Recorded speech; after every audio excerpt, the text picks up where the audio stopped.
queridos, que Deus abençoe de forma maravilhosa. E é muito importante nós estarmos buscando no Senhor a condução do seu Espírito Santo.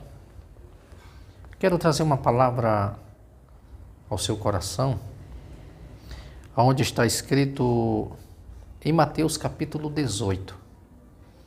É bem conhecida essa passagem, mas é de suma importância até para o nosso elevo espiritual, para o nosso entendimento e também o nosso aperfeiçoamento.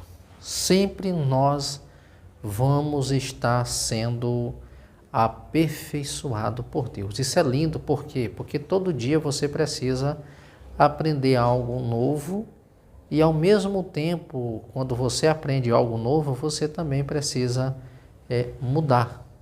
Isso é bom, quando nós sempre estamos dispostos a mudar. Mateus 18, primeiro diz assim: naquela hora, aproximou-se de Jesus os discípulos perguntando: quem é, porventura, o maior no reino dos céus? E Jesus, chamando uma criança, colocou-a no meio deles e disse: em verdade vos digo que se não vos converterdes e não vos tornardes como criança, de modo algum entrareis no reino dos céus. Portanto, aquele que se humilhar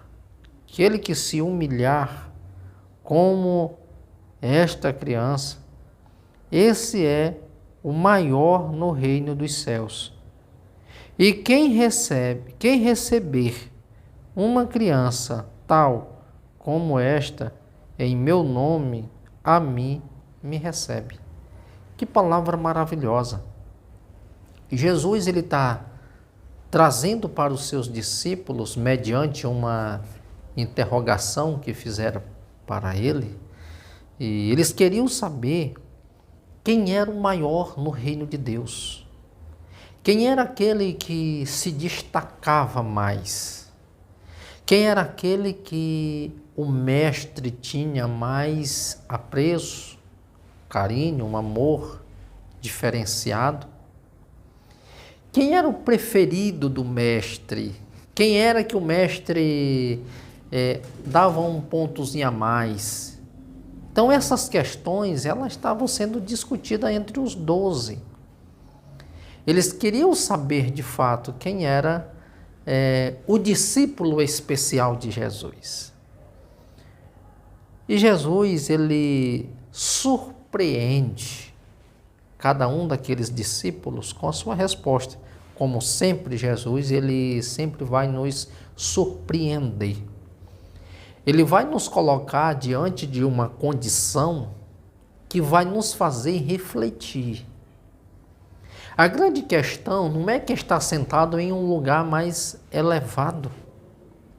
Para Jesus não é quem fez mais, não é quem é o mais importante, quem é o mais bonito, quem foi que se destacou mais. A questão de Jesus é aquilo que está internalizado. É aquele que é mais humilde. Humildade não se fala aqui em relação a até mesmo aquele que tem menos condição, não é isso. E Jesus, para exemplificar o que ele estava transmitindo para os seus discípulos, ele tomou uma criança. E é importante que, Jesus chamando uma criança, colocou-a no meio deles e disse: em verdade vos digo que se não vos converterdes e não vos tornardes como criança, de modo algum entrareis no reino dos céus. A primeira coisa que Jesus fala para ele: olha, se vocês não se converterem, conversão aqui é mudança de mentalidade.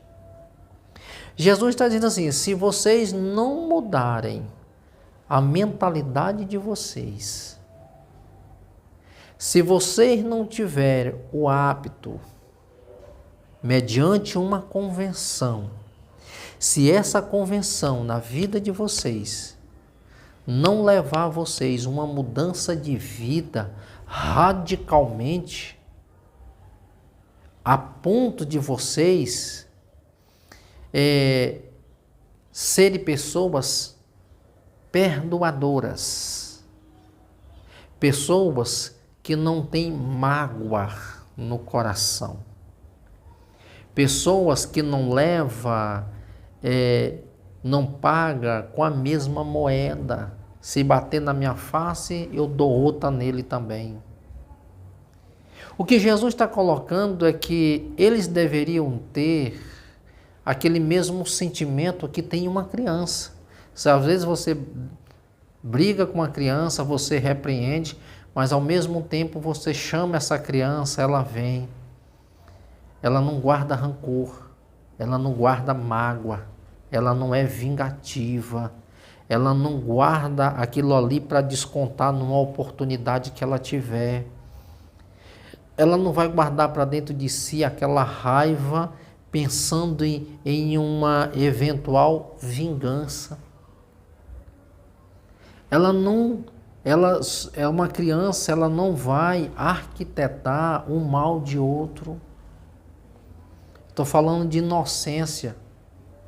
De uma criança, ela é inocente, do tempo daquela inocência. Jesus disse, olha, se vocês não se tornarem, se vocês não forem pessoas quebrantadas, se vocês não liberar perdão, se vocês não tirar mágoa do coração, se vocês não guardar aquilo que faz de negativo para você, para querer amanhã lançar no rosto, pagar com a mesma moeda, se você não se converter, é por isso que é necessário mudar a nossa mentalidade. E quando a nossa mentalidade é mudada, e isso que confronta hoje o pensamento das pessoas que não experimentaram isso, como é que alguém vai perdoar aquele que lhe ofende?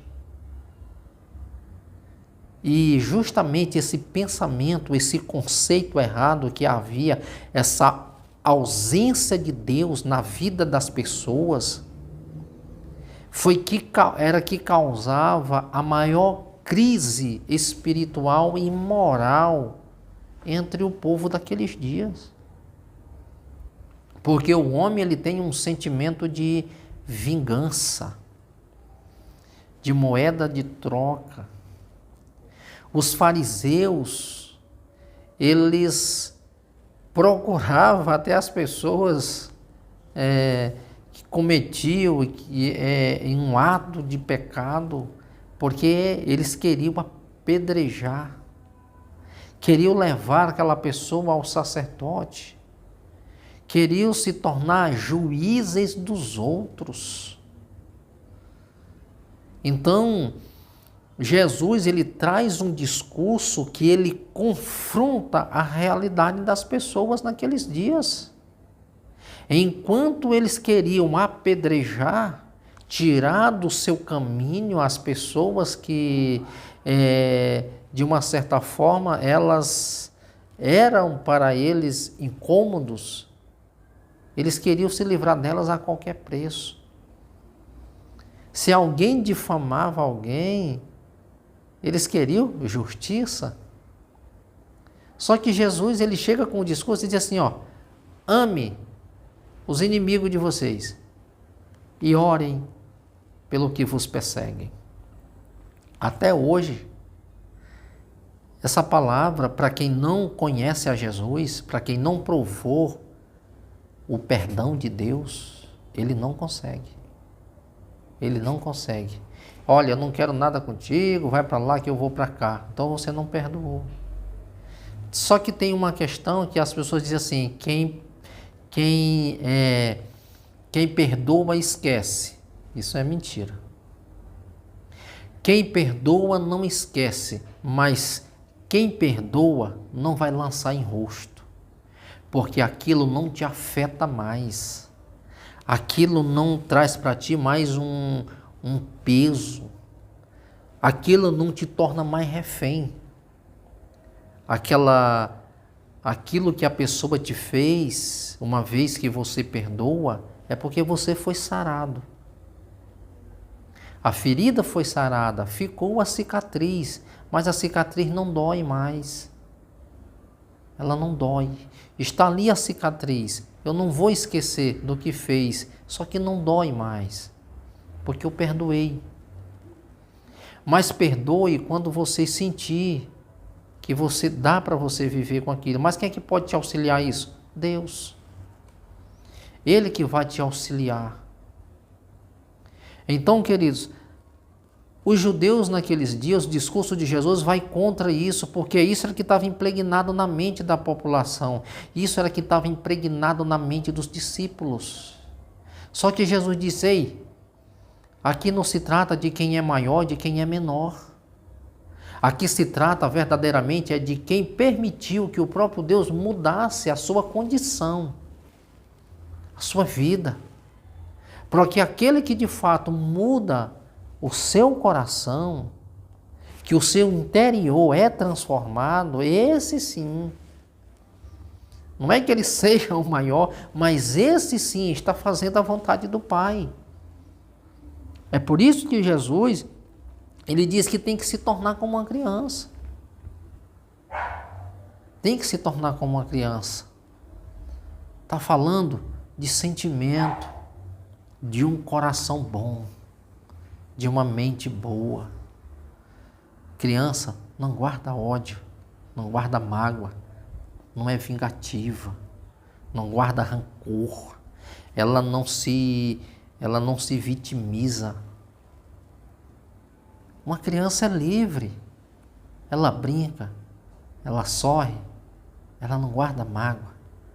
É por isso que nós conseguimos ver a bondade de Deus na vida de uma criança, porque ela externa bondade. Então o Senhor diz para os discípulos, vocês têm que ser como eles. A ação de vocês tem que ser como a ação delas. Vocês têm que agir dessa forma. Coração bom, puro, sem vingança, sem ódio, sem mágoa. Porque a pessoa que guarda mágoa, não é o que lhe fez mal que se torna refém de você. Você é que torna refém dos seus pensamentos, dos seus próprios sentimentos. É por isso que pessoas que guardam muita mágoa, elas se tornam amanhã pessoas depressivas. Se tornam pessoas fechadas, amarguradas, amargas. Pessoas que na sua fala a gente sente a raiva, o sentimento de vingança. E isso são prisões. E às vezes a gente precisa jogar esse lixo para fora para a gente viver. Para a gente ter paz com a gente mesmo. Para a gente poder respirar um ar puro. É quando eu me liberto desses sentimentos, dessas coisas que me prendem, que me tornam refém, que me faz mal. Jesus disse, olha, seja como uma criança. E ele fala mais aqui. Em verdade vos digo que se não vos converterdes e não vos tornardes como criança, de modo nenhum entrarás no reino dos céus. Portanto, aquele que se humilhar como esta criança, esse é o maior no reino dos céus. Uma coisa bem interessante que eu quero trazer aqui.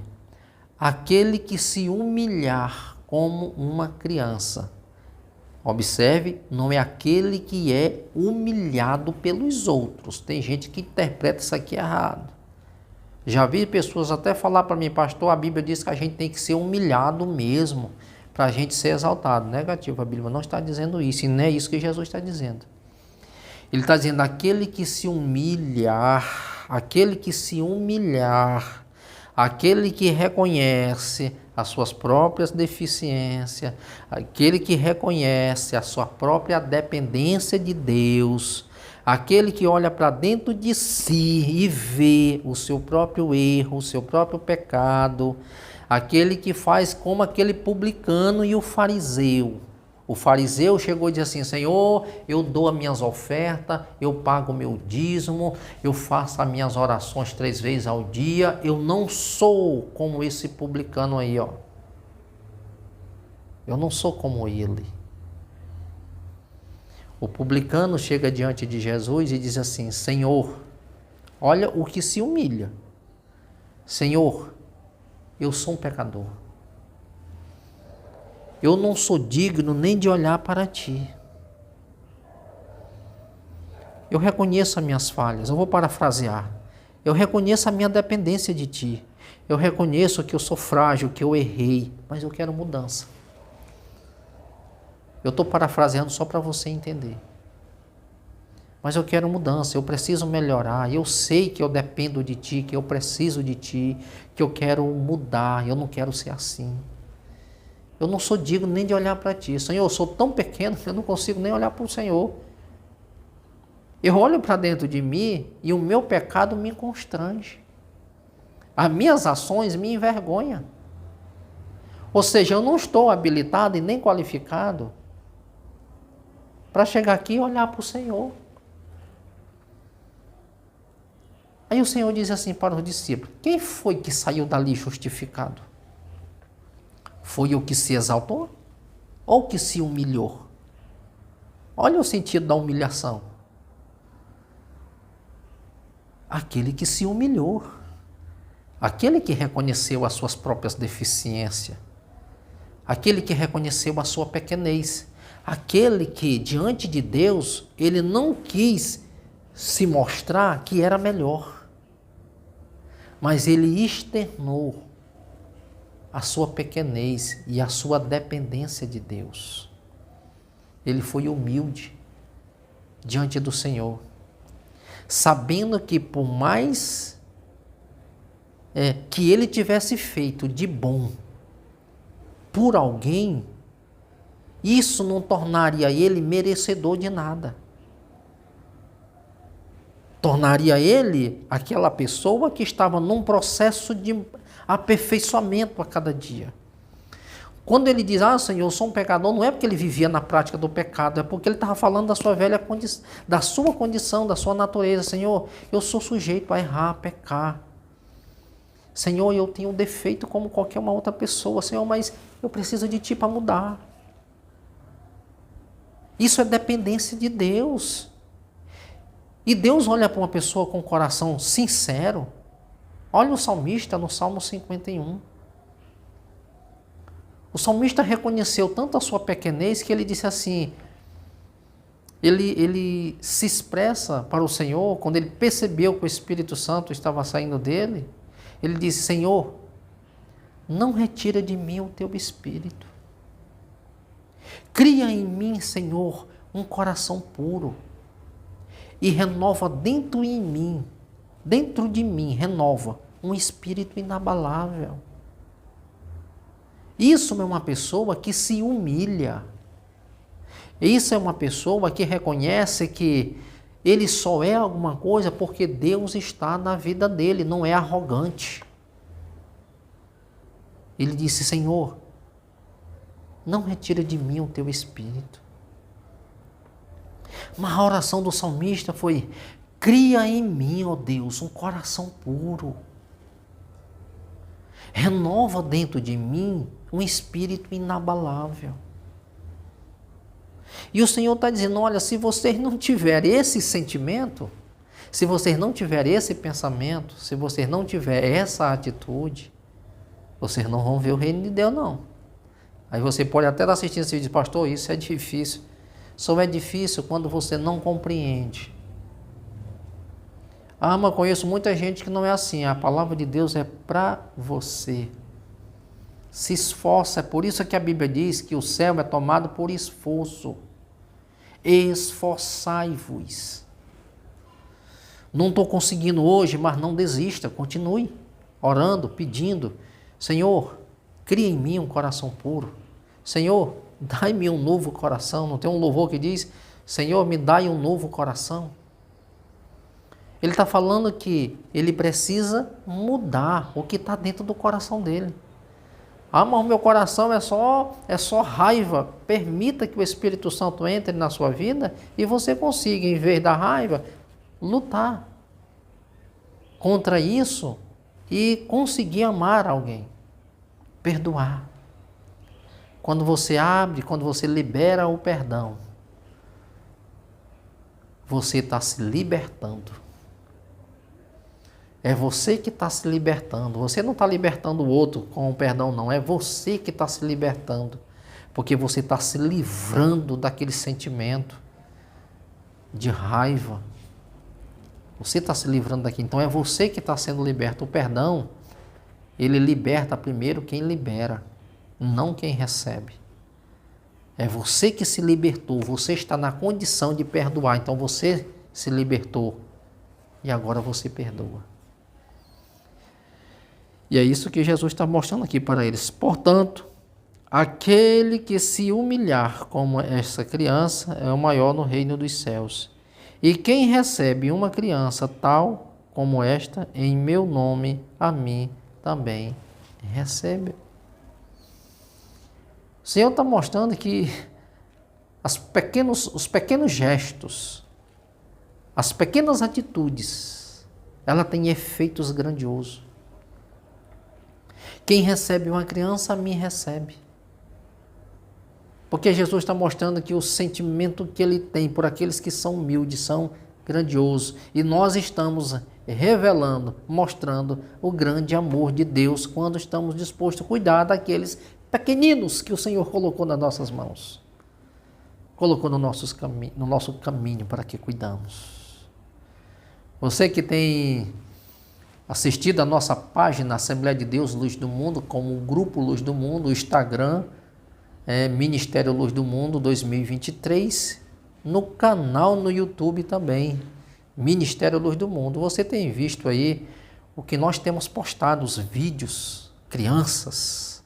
Nós estamos cuidando do futuro, das futuras gerações, investindo nas crianças, ensinando-os a palavra de Deus. E isso é grandioso porque a igreja ela trabalha junto com a comunidade. A igreja ela trabalha em benefício da comunidade. As arrecadações que recebemos é para investir em benefício da comunidade. Então esse é o nosso propósito. Nós não estamos aqui almejando enricar, porque nós já somos ricos, né? Ricos da bênção, da graça de Deus. É isso que é a maior riqueza que o homem tem e é isso que ele vai levar. Então, tudo que nós recebemos, nós temos assim investido em benefício do reino. Esse é o propósito do Ministério Luz do Mundo. Investir em pessoas. Nós investimos em pessoas. Ajudamos pessoas e tanto na questão do ensino quanto o pouco que nós temos em relação ao financeiro. Esse é o papel da igreja, sempre foi esse o papel da igreja. E nós estamos fazendo como a Bíblia nos ensina, né? Dividindo o pouco que temos uns com os outros. Querido, que Deus abençoe de forma poderosa e maravilhosa a tua vida. Você que ainda não é inscrito nesse canal, se inscreva, nos ajude a crescer para que nós possamos ter mais condição de ajudar outras pessoas. Se essa palavra foi bênção para a tua vida, como forma de gratidão, você compartilha, você comente no YouTube, você ative o sininho aí, comente e compartilhe para que Deus assim esteja abençoando vidas. Por quê? Porque a partir do momento que você compartilha, outras pessoas também vão ser beneficiadas. Que Deus te abençoe, em nome de Jesus.